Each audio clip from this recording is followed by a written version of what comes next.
ఇక నిర్దిష్టమైన ప్రణాళిక పట్టుదలతో చదివితే పోటీ పరీక్షలో విజయం సాధించి ఉన్నత కొలువులు సాధించడం సులభమవుతుందని జిల్లా కలెక్టర్ రాజర్శీష అన్నారు. తెలంగాణ ఎస్సీ స్టడీ సర్కిల్ ఆధ్వర్యంలో నిర్వహిస్తున్న 5 నెలల ఉచిత రెసిడెన్షియల్ శిక్షణలో భాగంగా ఆదివారం స్థానిక రామ్నగర్ ఎస్సీ స్టడీ సర్కిల్ను ఆయన సందర్శించారు. కేంద్ర రాష్ట్ర ప్రభుత్వ ఉద్యోగ పోటీ పరీక్షలకు సన్నద్దమవుతున్న అభ్యర్థులకు ఉచితంగా పుస్తకాలు, నోట్బుక్లను పంపిణీ చేశారు. తన సివిల్స్ ప్రిపరేషన్ అనుభవాలను విద్యార్థులతో పంచుకుంటూ పోటీ పరీక్షల తయారీపై దిశానిర్దేశం చేశారు. పరీక్ష ఏదైనా ముందుగా సిలబస్ పై సంపూర్ణ స్పష్టత ఉండాలని, పరిమిత ప్రామాణిక పుస్తకాలను మాత్రమే ఎంచుకోవాలన్నారు. వార్తాపత్రికలు, మ్యాగజైన్ల నుంచి ముఖ్యమైన అంశాలను స్వయంగా నోట్స్ రాసుకుంటే చివరి సమయంలో రివిజన్ సులభమవుతుందన్నారు. తక్కువ మంది మిత్రులతో గ్రూప్ స్టడీ చేయడం ద్వారా విషయ పరిజ్ఞానం పెరుగుతుందని, సందేహాలు నివృత్తి అవుతాయన్నారు. మాక్ టెస్టులు, గ్రాండ్ టెస్టులు రాస్తూ తప్పులను విశ్లేషించుకోవాలని, మల్టిపుల్ చాయిస్ ప్రశ్నల్లో సరైన జవాబును గుర్తించేందుకు ఎలిమినేషన్ పద్ధతి ఎంతో ఉపయోగపడుతుందన్నారు. త్వరలోనే పలు ప్రభుత్వ ఉద్యోగ నియామకాలు రానుందన్న అభ్యర్థులు ఫోన్ వంటి ఆకర్షణలకు దూరంగా ఉండి క్రమశిక్షణతో చదవాలని పిలుపునిచ్చారు.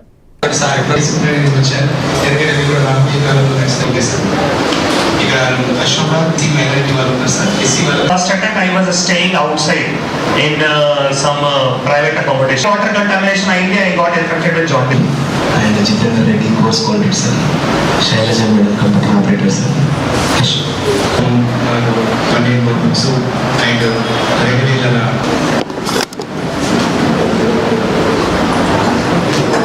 Hear about your journey. So me journey ఇప్పటి వరకు ఎట్లా ఉంది, తర్వాత మీ గోల్స్ ఏమున్నాయి. So I feel very happy. Obviously అది మాకు మా ప్రిపరేషన్ డేస్ రిమైండ్ అయింది. సో అప్పుడు నేను ప్రిపరేషన్ చేసేటప్పుడు కూడా ఇట్లానే బేసికల్గా గ్రూప్ స్టడీ చేయడం జరిగింది. సో గ్రూప్ స్టడీ అంటే నాకు ఒకటి చాలా యూస్ఫుల్ అయింది. సో అంటే మనం ఒక లైక్ మైండెడ్ పీపుల్గా ఒక జర్నీ పెట్టుకుంటే చాలా బాగా ఉంటుంది. సో బికాజ్ గ్రూప్ స్టడీతో ఏమైతే అంటే మనం ఐడియాస్ షేర్ చేయొచ్చు.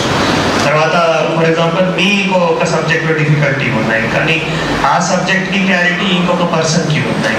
So it can be like different సబ్జెక్ట్స్కి డిఫరెంట్ స్టూడెంట్స్కి క్లారిటీ ఉంటాయి, డిఫరెంట్ స్టూడెంట్స్కి డిఫికల్టీస్ ఉంటాయి. సో అటువంటి గ్రూప్ స్టడీ చేస్తే చాలా బాగుంటుంది.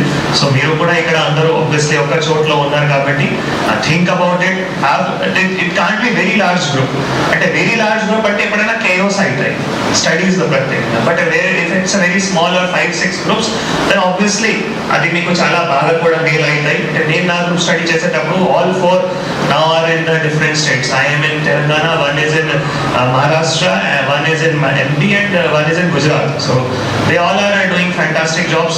I am posted here as collector, one is posted as municipal commissioner, one is posted as and me faculty members ఎవరైతే ఉన్నారో ఒకసారి కూర్చొని మనం ఏమేమి చేసుకోగలిగితే బాగుంటుంది. అంటే లైబ్రరీ బుక్స్ విషయంలో కానీ, లేదా మన ఇంటరాక్టివ్ ఫ్లాట్ ప్యానల్స్ విషయంలో కానీ, ఆర్ ఎలక్ట్రిసిటీ ఇష్యూస్ కానీ.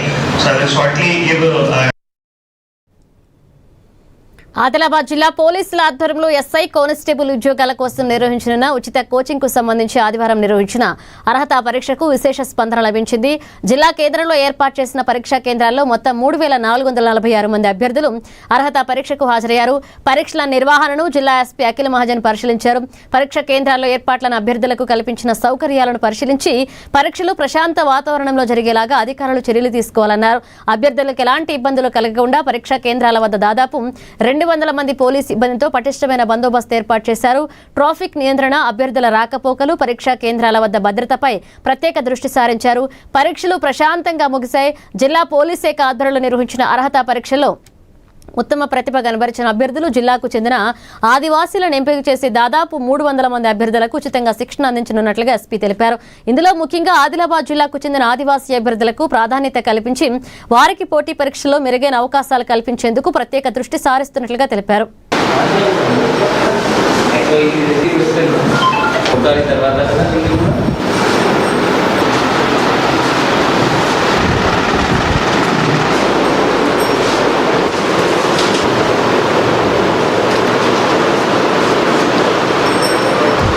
ఈరోజు పోలీస్ ఎగ్జామినేషన్ ఇప్పుడు గవర్నమెంట్ నోటిఫికేషన్ ఇష్యూ చేసింది. దాని సందర్భంగా మనం ఒక ఎగ్జామ్ మన జిల్లాలో కండక్ట్ చేస్తున్నాము. ఆ స్క్రీనింగ్ టెస్ట్ మనం మన లోకల్ ఆదిలాబాద్ డిస్ట్రిక్ట్ పిల్లలకి బాయ్స్ అండ్ గర్ల్స్కి ఒక ట్రైనింగ్ దానికి ఏర్పాటు చేస్తున్నాము. దానికి prelims separate, mains separate and PT ground separate. First prelims coaching 45 to 60 days ఉంటుంది. దానికోసం దాదాపు 5500 to 6000 పీపుల్ రిజిస్ట్రేషన్ చేశారు. సో దానికి ఈరోజు ఎగ్జామ్ నడుస్తుంది. దాదాపు ఇప్పుడు 3500 పిల్లలు ఇక్కడ వచ్చి ఎగ్జామ్ రాస్తున్నారు. మూడు కాలేజెస్లో, Nalanda college, Sri Chaitanya school and Chavara స్కూల్లో, ఈ 3 స్కూల్లో ఎగ్జామ్స్ స్టార్ట్ అయినాయి. ఆ పేపర్ కూడా అదే ఫార్మెట్లో తయారు చేశారు లోకల్ వాళ్ళు. అండ్ దీని నుంచి ఇంతకుముందు మనం 200 పిల్లలు సెలెక్ట్ చేస్తాం అనుకున్నాం, బట్ బాగానే ఎక్కువ పిల్లలు వచ్చారు. అందువల్ల మనం 300 to 350 వరకు సెలెక్ట్ చేస్తాము అనుకుంటున్నాము. దీనిలో కొంతమంది స్పెసిఫిక్గా ఎస్టీస్, గోండ్స్, ఆదివాసీస్ కూడా 8 తెగాల వాళ్ళకి కూడా సెపరేట్గా, వాళ్ళకి కేటగిరీ వైజ్ వాళ్ళకు కూడా సెపరేట్గా సెలెక్ట్ చేసి వాళ్ళకు కూడా ట్రైనింగ్ దీనిలో ఇప్పిస్తాము. ప్రిలిమ్స్ కోచింగ్ దీనిలో అంటే రెసిడెన్షియల్ కాదు, ఎవ్రీడే ఉంటుంది. మార్నింగ్ 9 నుంచి ఈవినింగ్. మావల పోలీస్ స్టేషన్ పరిధిలో ఏటీఎం కార్డు మార్చి బ్యాంకు ఖాతా నుంచి 18,000 రూపాయల నగదును మోసపూరితంగా డ్రా చేసిన కేసులో ప్రధాన నిందితుడు మహమ్మద్ ఆజాద్ను అరెస్ట్ చేసినట్లుగా ఆదిలాబాద్ డీఎస్పీ ఎల్ జీవన్ రెడ్డి తెలిపారు.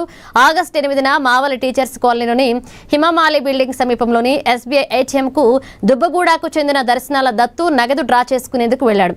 ఏటీఎం వినియోగించడంలో ఇబ్బంది పడుతున్న సమయంలో అక్కడ ఉన్న నిందితుడు సహాయం చేస్తున్నట్లుగా నటించి కార్డును పరిశీలిస్తామని చెప్పి ఫిర్యాదుదారుడి అసలు ఏటీఎం కార్డు తీసుకున్నాడు. అనంతరం మరొక ఏటీఎం కార్డును అతనికి ఇచ్చి అసలు కార్డును మార్చి దాని ద్వారా ఫిర్యాదుదారుడి ఖాతా నుంచి 18,000 రూపాయల నగదును డ్రా చేసినట్లుగా దర్యాప్తులో వెల్లడైందని డీఎస్పీ తెలిపారు. బాధితుడి ఫిర్యాదు మేరకు మావల పోలీసులు కేసు నమోదు చేసి దర్యాప్తు చేపట్టారు. నేరస్థలంతో పాటుగా పరిసర ప్రాంతాలు, సమీపంలోని టోల్ ప్లాజాల వద్ద సీసీటీవీ ఫుటేజ్లను పరిశీలించగా 4 వ్యక్తులు తెలుపు రంగు కారులో సంచరిస్తున్నట్లుగా గుర్తించారు.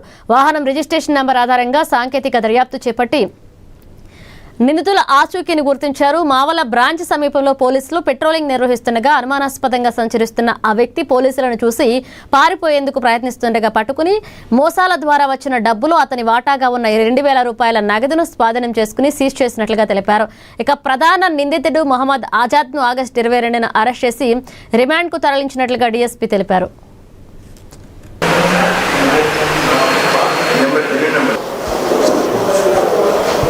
తారీఖున 11:30 టైంలో దర్శనాల దత్తు దుబ్బగూడ గ్రామస్తుడు మావల పిఎస్ లిమిట్స్ అతడు మావల పిఎస్కి వచ్చి కంప్లైంట్ ఇవ్వడం జరిగింది. కంప్లైంట్ యొక్క సారాంశం ఏంటంటే అదే రోజు ఆయన ఇక్కడ దర్శనాపూర్లోని ఒక ఎస్బీఐ ఏటీఎంలో డబ్బులు డ్రా చేయడానికి వెళ్ళి ఆ ఏటీఎం కార్డు దానిలో ఇన్సర్ట్ చేసి పిన్ నెంబర్ కొట్టేటప్పుడు ఆ ఏటీఎం కార్డు పనిచేయలేదు, డబ్బులు డ్రా కాలేదు. అయితే ఈయన వెనుక ఒక 2 పర్సన్స్ నిలబడి ఉండే వాళ్ళు ఏటీఎం కార్డు మీకు పనిచేస్తలేదా, అయితే మేము హెల్ప్ చేస్తాం మీకు అని చెప్పి ఇతని ఏటీఎం కార్డు తీసుకొని వారు దానిలో పెట్టి ఆ స్లాట్లో పెట్టి ఆ పిన్ నెంబర్ కొట్టి ఇతనికి హెల్ప్ చేస్తున్నట్టు ఆ డబ్బులు డ్రా చేయడానికి ప్రయత్నం చేసినట్టు నటించడం జరిగింది. కొద్దిసేపటి తర్వాత ఏటీఎం కార్డు పనిచేస్తలేదు, సారీ బాయ్ అని చెప్పి ఏటీఎం ఇచ్చే టైంలో బాధితుని యొక్క ఏటీఎం ఇవ్వకుండా దాన్ని ఎక్స్చేంజ్ చేసి వేరే ఏటీఎం ఇచ్చి ఈ బాధితుని యొక్క ఏటీఎంను దొంగతనంగా తీసుకొని వెళ్ళడం జరిగింది. వెళ్ళిన తర్వాత ఇతడు ఇంటికి పోయాడు. పోయిన తర్వాత 18,000 రూపాయలు ఇతని బ్యాంక్ అకౌంట్ నుంచి డ్రా చేసినట్టు మెసేజ్ వచ్చింది. అప్పుడు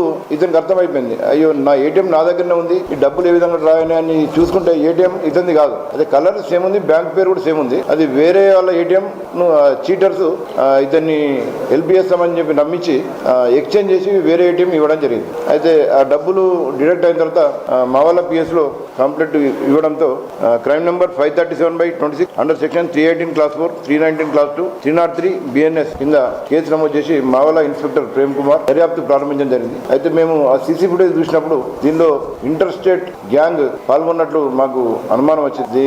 ఈ అఫెన్స్ జరిగేటప్పుడు 2 వ్యక్తులు ఏటీఎంకు వచ్చే కస్టమర్ల గురించి అక్కడ వెయిట్ చేస్తున్నట్టు కనిపించింది. తర్వాత అఫెన్స్ అయిన తర్వాత ఒక కారులో బయటకు వెళ్ళినట్టు కూడా సీసీ కెమెరాలో రికార్డ్ అయింది. అయితే ఆ కారు నెంబర్ చూడగా UP32QR2912 అనే number white colour car. Offence ముందు, అఫెన్స్ తర్వాత కూడా ఆ ఏటీఎం దగ్గర స్వాతంత్ర సమరయోధుడు సిపిఐ వ్యవస్థాపకులు రామ్ కిషన్ శాస్త్రి వర్ధంతిని ఆదిలాబాద్లో నిర్వహించారు. బుక్తాపూర్లోని అమరవీరుల స్తూపం వద్ద ఆయన చిత్రపటానికి పూలమాలలు వేసి నివాళులర్పించారు. రామ్ కిషన్ శాస్త్రి తెలంగాణ సాయుధ పోరాటంలో నిజాం సర్కారుకు వ్యతిరేకంగా పోరాడారని ఏఐక్యూసీ కార్యదర్శి విలాస్ తెలిపారు. నేటి తరం వారికి రామ్ కిషన్ శాస్త్రి చేసిన సేవలు, త్యాగాల గురించి తెలియచేయాల్సిన అవసరం ఎంతైనా ఉందన్నారు.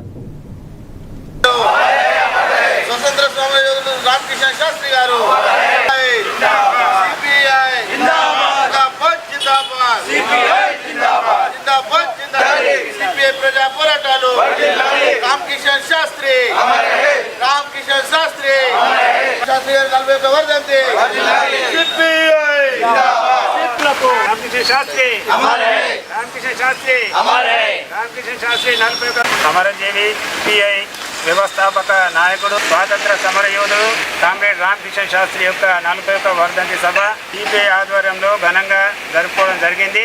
రామ్ కిషన్ శాస్త్రి ఈ తరంకు, ఈ తరం ప్రజలకు, ఈ తరం యువకులకు, ఈ తరం విద్యార్థులకు వారు జ్ఞాపకం ఉండాల్సిన అవసరం ఉన్నది.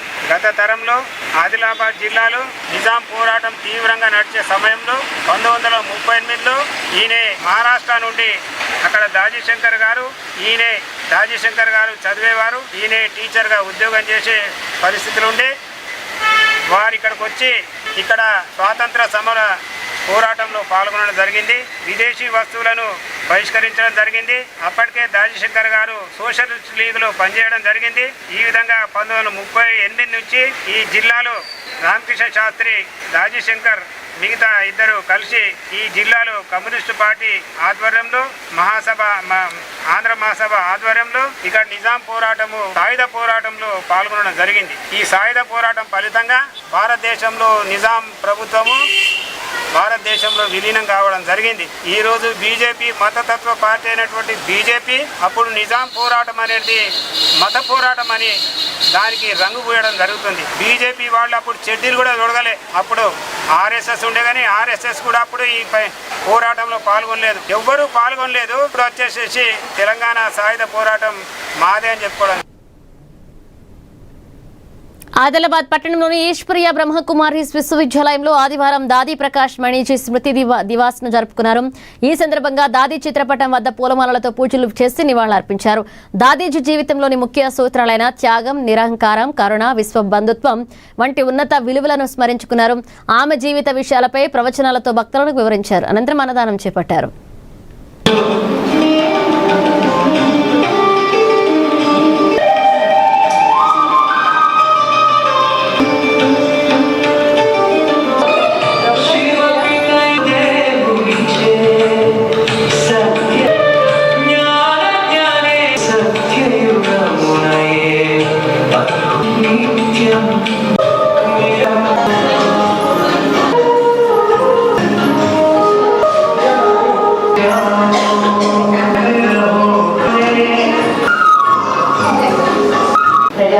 బ్రహ్మకుమారి ఈశ్వరీయ విశ్వవిద్యాలయం దీని ముఖ్య కేంద్రం మౌంట్ ఆఫ్ రాజస్థాన్లో ఉంది. ఈ యొక్క ఈశ్వరీయ విశ్వవిద్యాలయము ప్రజాపిత బ్రహ్మ ద్వారా స్థాపించబడింది. బాబా తన అంతిమ సమయంలో కూడా ప్రకాశం దాదీజీ ఒక యజ్ఞాన్ని సంపాదించే నిమిత్తం చేశారు. దాదీజీ తన యొక్క 40 సంవత్సరాలు లోపల 140 దేశాల లోపల దాదాపు 9 లక్షల మంది ఈ యొక్క యజ్ఞాన్ని పాలన చేశారు. పాలనతో పాటు ప్రతి ఒక్కరికి కూడా జల సమానంగా తయారు చేసేందుకు ఆ సమయంలో ఎంతో మంది నిమిత్తమైనారు సమర్పిత రూపంలో కూడా. అయితే దాదిలో కూడా విశేషత ఏంటంటే నిమిత్త భావం ఉండేది, నిమిత్త భావం నిర్మాణ భావం ఉండేది. తర్వాత బాగా జయించేవాడు చేసేవాడు అనేది కర్మల యొక్క రహస్యాలు తెలుసుకుంటాను. బాబా యొక్క శ్రీమతంలో ఒకట పరివారం యొక్క ప్రేమతోటి అందరి యొక్క ఆశీర్వాదాలు తీసుకుంటూ తన మనసులో ఎవరి యొక్క లోపాలు పెట్టుకోకుండా అందరూ యజ్ఞం యొక్క రక్షకులు, యజ్ఞాన్ని పాలన చేసేవారనుకునే భావనతోటి తాను దేశ విదేశాలకు సేవలు అందించారు. ఎప్పుడైతే బాబా నిమిత్తమైనారో దాని నిమిత్తమైన ఎల్పీజీ గ్యాస్ సరఫరాలో అంతరాయం కలగకుండా వినియోగదారులు ఈకేవైసీ చేయించుకోవాలని గ్యాస్ కంపెనీ ప్రతినిధులు తెలిపారు. ఇక పట్టణంలోని ఆర్యవైశ్య సంఘ కార్యాలయంలో ఈకేవైసీ క్యాంప్ నిర్వహించారు. వినియోగదారులు ఆధార్ కార్డు లేదా గ్యాస్ కంపెనీలో రిజిస్టర్ అయిన మొబైల్ నంబర్తో ఈకేవైసీ చేసుకోవచ్చన్నారు.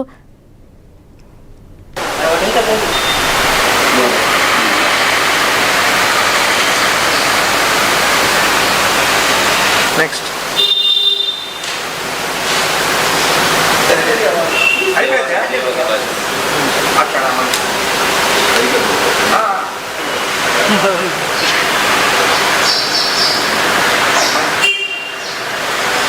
ఆధార్ కార్డు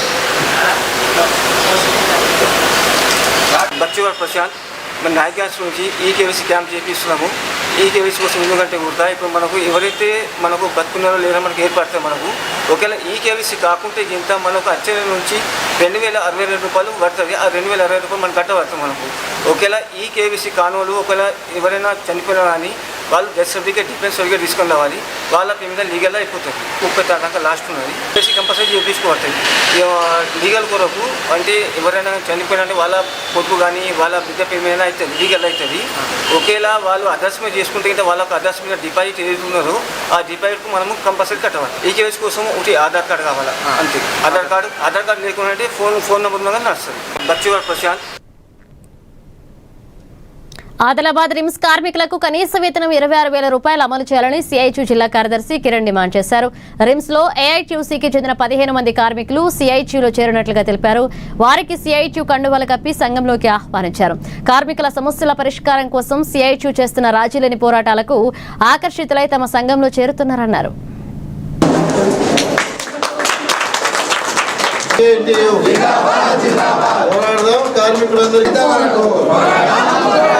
కనీస వేతనం 26,000 ఇచ్చేంత సిఐటియు జిందాబాద్, సిఐటియు జిందాబాద్.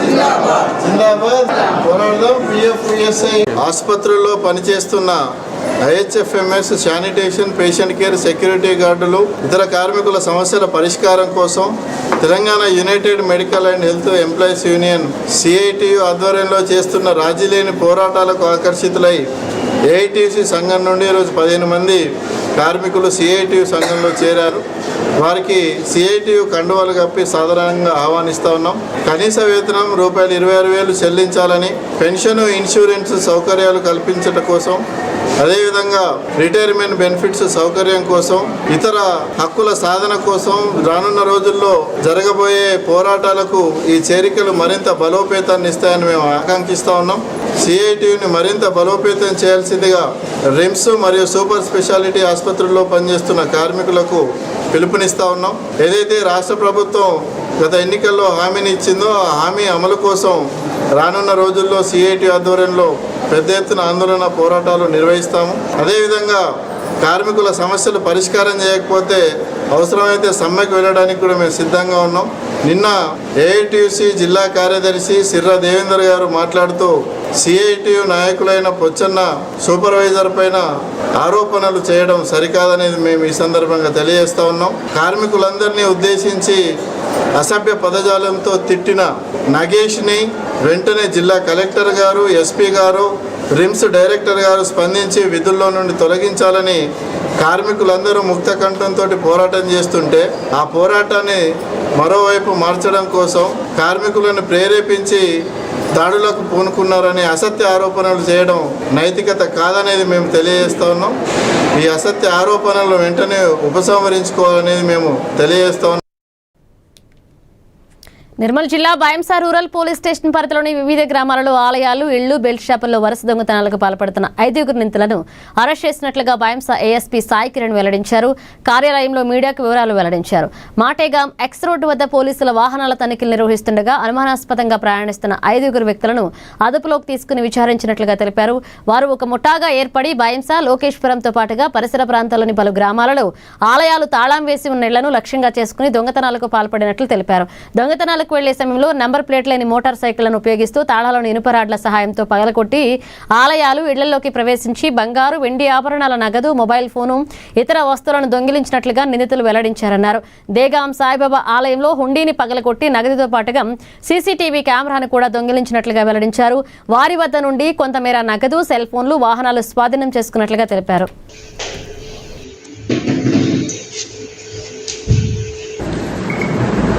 రూరల్ లిమిట్స్లో ఒకటి మేజర్ బ్రేక్ త్రూ, ఒక సీరియల్ థెఫ్ట్ నెట్వర్క్ ఒకటి మనం బ్రేక్ చేయడం జరిగింది. ఇప్పటిదాకా మనము 5 మెంబర్స్ని అరెస్ట్ చేసినాము. ఇందులో మనకి 10 కేసెస్ వరకు డిటెక్ట్ అయినట్టు తెలుస్తుంది. ఇక వివరాల్లోకి వెళ్తే వీళ్ళ అఫెండర్స్ పేర్లు వచ్చేసి పెద్ద సాయన్న, ఇతను ఎడ్బిట్ గ్రామం, ముదోల్ మండల్. ఇతను మాస్టర్ మైండ్ ప్లే చేస్తాడు. ఇంతకుముందు ఒక 20 years ముందు ఇతను అఫెన్సెస్లో ఇన్వాల్వ్ అయినాడు. మళ్ళీ ఇప్పుడు టెంపుల్ థెఫ్ట్స్, హౌస్ బ్రేకింగ్ చేయడానికి కీ రోల్ ప్లే చేస్తాడు ఈ గ్యాంగ్లో. ఇతని రిలేటివ్ భూమేష్ బ్రాహ్మణ్ గాం ముదోల్ మండల్ కి సంబంధించినటువంటి వ్యక్తి A2 గా ఉన్నాడు. ఇతని అన్న గంగన్న ఇతను A3 గా ఉన్నాడు. ఇతను కూడా ఇంతకుముందు ఒక 20 years ముందు థెఫ్ట్ ఆఫెన్సెస్ లో ఇన్వాల్వ్ అయి ఉన్నాడు. 4th పర్సన్ వచ్చేసి సాయన్నక ఫ్రెండ్ పండరి, ఇతను కమటం గ్రామం నందిపేట్ మండల్ కి సంబంధించినటువంటి వ్యక్తి. A5 వచ్చేసి పండరి బ్రదర్ కుమార్, ఇతను కూడా నందిపేట్ కి సంబంధించినటువంటి వ్యక్తి. అయితే మనము వీళ్ళు ఎట్లాంటి ఆఫెన్సెస్, వీళ్ళ MO ఏముంటది అని అంటే వీళ్ళు రెక్కి అట్లాంటిది ఏం చేసుకోరు. నైట్ టైమ్ 2 wheelers పైన డైరెక్ట్ విలేజెస్ లోపలికి వెళ్ళిపోయి అక్కడ ఉన్నటువంటి టెంపుల్స్ బ్రేక్ చేయడం, దగ్గర ఉన్నటువంటి ఇల్లు బ్రేక్ చేసి అందులో ఉన్నటువంటి ఆర్నమెంట్స్ మరియు హుండీస్ బ్రేక్ చేసి అందులో ఉన్నటువంటి విలువైన వస్తువులని దొంగలిస్తున్నారు. ఇది మనం ఎలా క్రాక్ చేసినాం కేసు అని అంటే మనము డిస్ట్రిక్ట్ SP గారి ఆదేశాల మేరకు ఇక్కడ విలేజ్ గస్తీ మనం నిర్వహించడం జరుగుతుంది. అందులో భాగంగానే లింబాకే విలేజ్ లో మనకి దొంగలు పడ్డట్టు ఇన్ఫర్మేషన్ రాగానే నైట్ మనము మన PC వాళ్ళని, సర్కిల్ ఇన్స్పెక్టర్, SI వీళ్ళందరూ నైట్ అలర్ట్ అయ్యి అక్కడ రెక్కి నిర్వహించడం జరిగింది. నిర్వహించినప్పుడు మనము ఈ వెహికల్ చెకింగ్ లో చేస్తున్నప్పుడు ఈ 5 members ని అదుపులోకి తీసుకోవడం జరిగింది. వీళ్ళ నుంచి వచ్చిన కేస్ డీటెయిల్స్ ఏంటంటే లోకేశ్వరం పోలీస్ స్టేషన్ లిమిట్స్ లోని రాయ్పూర్ కాండ్లీలో హౌస్ బ్రేకింగ్ కేసు ఒకటి, same police station limit. Singareni అధికారుల నిర్లక్ష్యంతో రాకపోకలకు అంతరాయం కలుగుతుందని, అత్యవసర పరిస్థితుల్లో గర్భిణీ స్త్రీలు, రోగుల పరిస్థితిపై ఆందోళన కలుగుతోంది అని DYFI జిల్లా అధ్యక్షులు టీకానంద్ అన్నారు. తిర్యాని మండలం నుండి ఆసిఫాబాద్ జిల్లా కేంద్రానికి వెళ్లాలి అంటే తీవ్ర ఇబ్బంది పడుతున్నారన్నారు. ఇక ఆదివారం ఉదయం కురిసిన వర్షానికి ఉల్లిపిట్ట గ్రామ సమీపంలోని డొర్లి 1వ ఓపెన్ కాస్ట్ కు సంబంధించిన డంపింగ్ యార్డ్ సీల్డ్ రోడ్డు మీదికి వచ్చి తీవ్ర ఇబ్బంది కలిగిస్తుందని, దీనికి పూర్తి బాధ్యత సింగరేణి అధికారులదే అన్నారు. సింగరేణి అధికారుల నిర్లక్ష్యం వల్లే చిన్నపాటి వర్షాలకు జిల్లా కేంద్రానికి రాకపోకలకు తీవ్ర ఇబ్బంది పడుతున్నామన్నారు. సింగరేణి అధికారులు స్పందించి సీల్డ్ వేసి వెంటనే తీసివేయాలంటూ డిమాండ్ చేశారు. లేని పక్షంలో సింగరేణి GM కార్యాలయం ముందు ఆందోళన చేపడతామన్నారు.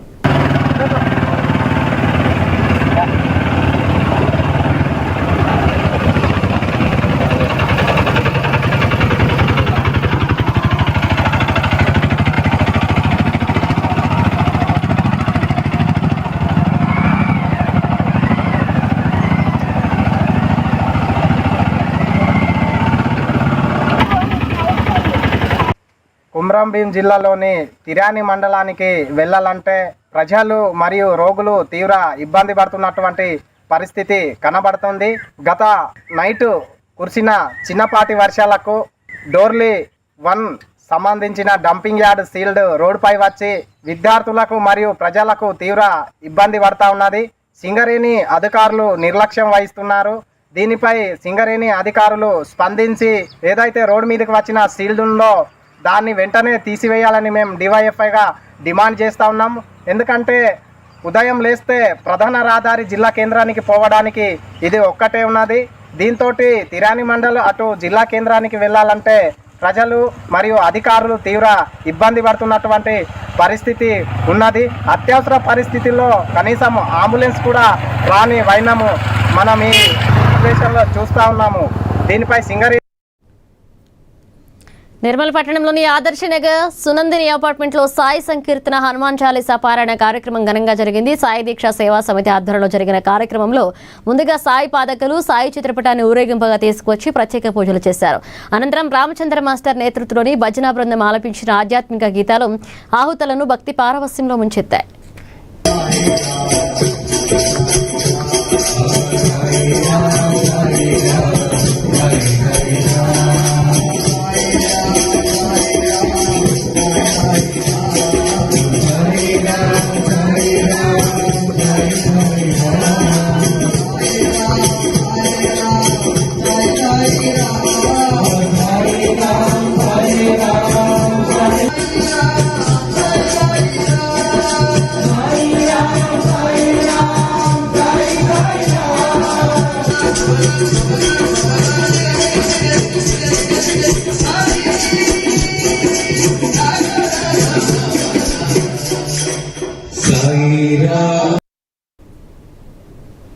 ఇవి bulletin updates. Keep watching ANN.